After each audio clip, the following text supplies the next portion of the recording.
Chapter 8. D for dance, R for Rascal.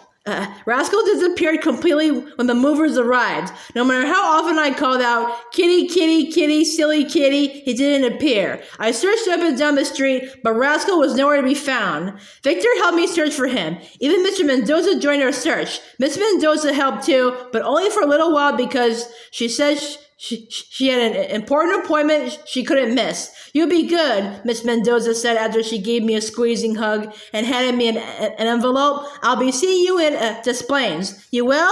I asked. "Clara can see," she answered. Remember that Clara lives there too." I reminded myself that Clara was Miss G, whom I was also going to miss big time. "Only visiting?" I asked. "What about the dance studio?" Miss Mendoza just smiled and said, "We'll see what happens. Now don't open that envelope until you're at home in Des Plaines." I promised and blew her a kiss. Mwah!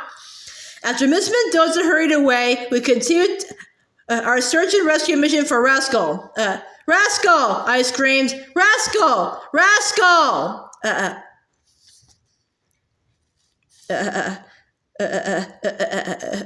"Travieso!" hollered Mr. Mendoza through his cupped hands.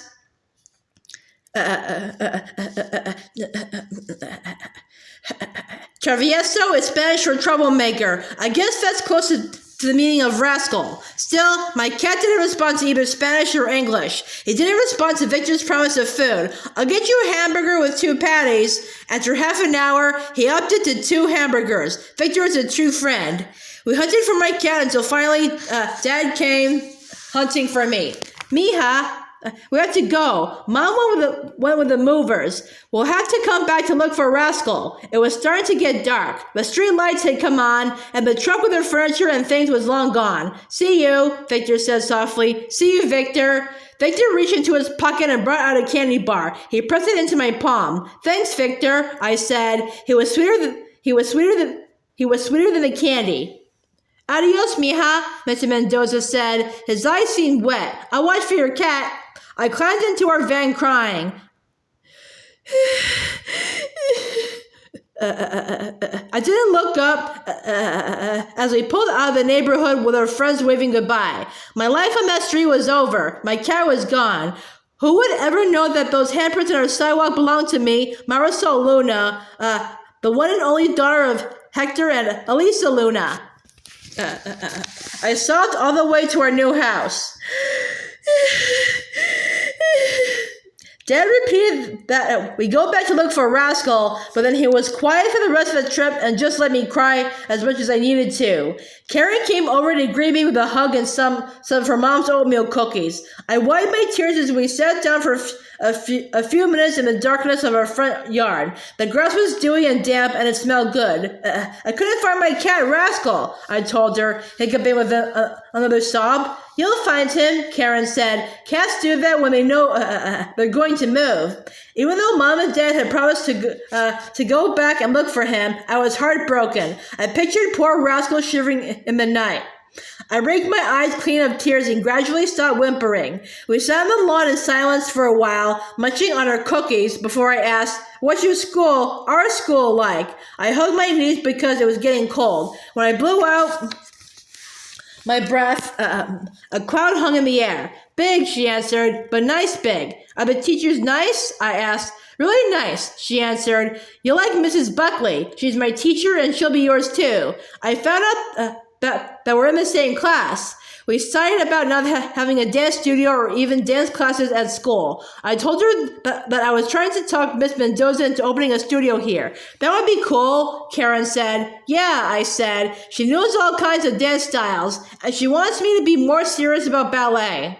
We agreed that there was probably something else we could do, like volleyball or soccer, if Miss Mendoza decided not to open a studio. Maybe we could even join 4-H together. "Better come in," Mom called from the front door. "You can see Karen tomorrow." "Well, not tomorrow, but Monday. We're going to see my grandparents tomorrow," Karen said. But she didn't leave right away. Instead, we started talking about ballet and how maybe, with a new teacher and enough hard work, the two of us could make it onto the stage one day. We'll be stars, Karen said, and then she pointed up in the night sky. Hey, I just saw a shooting star. We both lifted our faces toward the dark sky.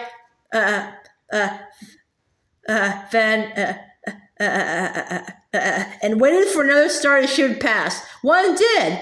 Then we screamed when yet another one followed seconds later. I'd never seen any shooting star before, and now I'd just seen two of them. I decided that this is a true benefit of not living near quite so many city lights. Mom came to the door and called a second time.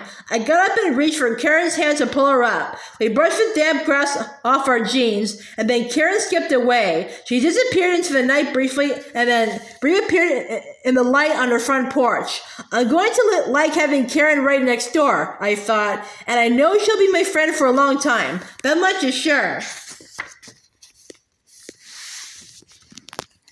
But I remember Miss Mendoza's letter, which I had stuck into my back pocket. I pulled it from my pocket and carefully peeled open the envelope. I sat on the steps and read by porch light, Mijita, you're a good dancer with an awesome stretch. You promised to stretch more into ballet, so I will stretch myself and move to Des Plaines. Why not? My dad's getting married after all, and you're there. Clara has invited me to live with her, 2 gals on the loose. Also, I could drop by often to taste your mother's cooking. Maybe your father could help me find a good used car. Tell him to keep his eyes open for a red convertible. With kisses, Gloria. Please move here soon, I whispered, but Mom called me to come inside. I stood, pirouetted, and danced up the steps and through the front door. Sunday was so busy, but I didn't have much time to worry about Rascal. We got an early start, and Mom decorated my bedroom. The curtains were frilly and my bedspread pink as a thumb. She helped tidy up my chest of drawers and built a shelf for my stuffed animals. Together, we put my trunk under the window that faced Karen's house. Then she marked my height on the closet door. There, she said, you're this tall. My little princessa is growing up. I examined the pencil marking. In 6 months, I will be a little taller, or maybe even a lot taller. I'll just have to wait and see. 2 of Dad's friends helped take out an old refrigerator and move in a new one. Then they moved more furniture up to the 2nd floor. Don't hurt yourself, Dad. Don't hurt yourself, Dad, I yelled from the bottom of the stairs.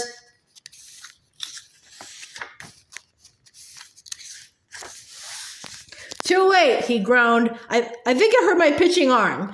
By noon, our house was in pretty good order. Mom was so organized that she even had time to make a cake. She no doubt wanted to fill her new home not only with new furniture, but also with the smells of baking. Mom and I drove back and forth to the hardware store for this and that. Early in the afternoon, Dad yelled from the garage, Marisol, look in the phone book for a pizza delivery. You got it, Dad. I had been raking leaves and then scattering the leaves again by jumping into the pile. It was fun at first, but without Karen, it was just, well, okay. So the thought of pizza made my stomach rumble. Let's get a large pepperoni, Dad suggested. He was wearing his baseball mitt instead of work gloves. Dad, I asked, were you good at baseball? The best, he answered with a growl. He shrugged his shoulders. Well, maybe not the best, but I tried hard. He told me a story. The summer his father bought their first house. Dad was 11 and playing second base on a team that was the next to last place. Still, Dad begged his father to let him stay with his grandparents so he could keep playing for his team. But his father wouldn't have it. Dad was needed to help fix up a new house. Kind of like me, huh? I said, you know, moving away from my dance studio and classes. Yeah, mija, he answered softly, just like you. But you didn't lose a cat like I did, I said. I immediately wish I could call back those words. I had no urge to make Dad feel bad. No, but I did lose my dog, Dad confessed sadly. I didn't feel too good when he told me that his father gave his dog away because no pets were allowed in his new house. I felt sort of like a brat. Rascal had run away. My dad would never give my pet away. Enough about pets. And we'll find Rascal, Dad said. But let's call for that pizza now. I ran inside and ordered the pizza, along with a salad for 3. But I turned the yellow pages from P for pizza to D for dance.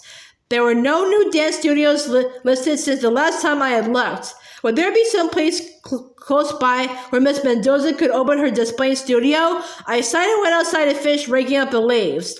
Late in the afternoon, Mom came out to the back porch where Dad and I were staining some woodwork and announced, "Hector, I left the Mexican planter at the apartment. The planter had been a gift from her grandmother. Mom's favorite plant grew in it. I'll go get it," Dad said wearily. He had been up at earliest of all of us, doing things around the house while I was still in bed. "No, let me," Mom countered. "I'll pick up a dozen tamales from Rosa's.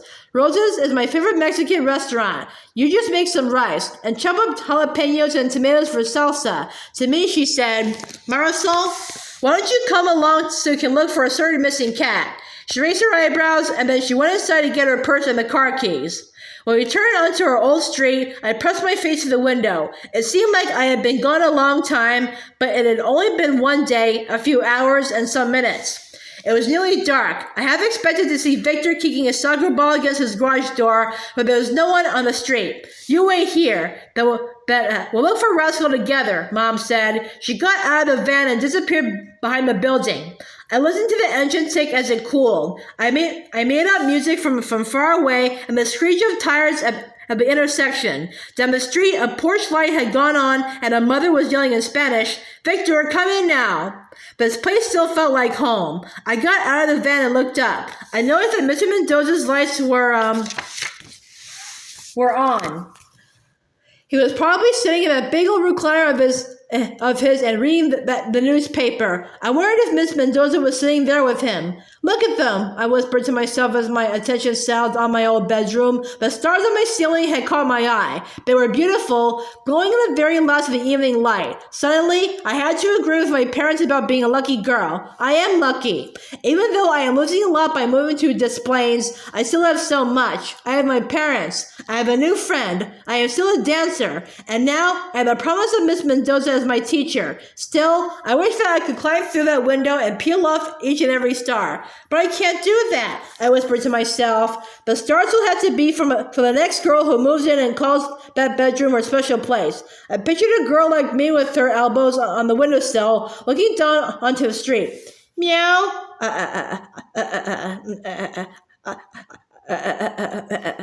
I heard in the dark, meow, meow. "Rascal!" I called and felt his hard head rub against my ankle. I scooped him up, hugged him, and scolded, "You naughty, naughty kitty." His cat motor was running, and his nose was poking around my throat. "I love you, you naughty boy," I cooed. Rascal meowed. I just put Rascal gently in the van when I saw Mom struggling with the planter. "Let me help," I offered. I picked up one end. It was heavy, all right, and we carried it around to the back of the van. "Thanks, mija," she said as we placed the planter in the back. "Oh, is that Rascal?" I didn't have to answer. Rascal meowed for himself. "You rascal," Mom scolded and leaned in to scratch the scruff of his neck. Rascal meowed again and hopped over the seat. His tail stood up like a car antenna. He even climbed into his carrier, ready for a ride with his people to his new home. Mom and I got into the van. It was almost totally dark now, and I liked it that way. As Mom put the van into gear and pulled from the curb, I gazed up one last time to my bedroom. I saw the stars on my ceiling, so glowing and waiting to shine on the next dancing girl. Mew! Mew, mew, mew.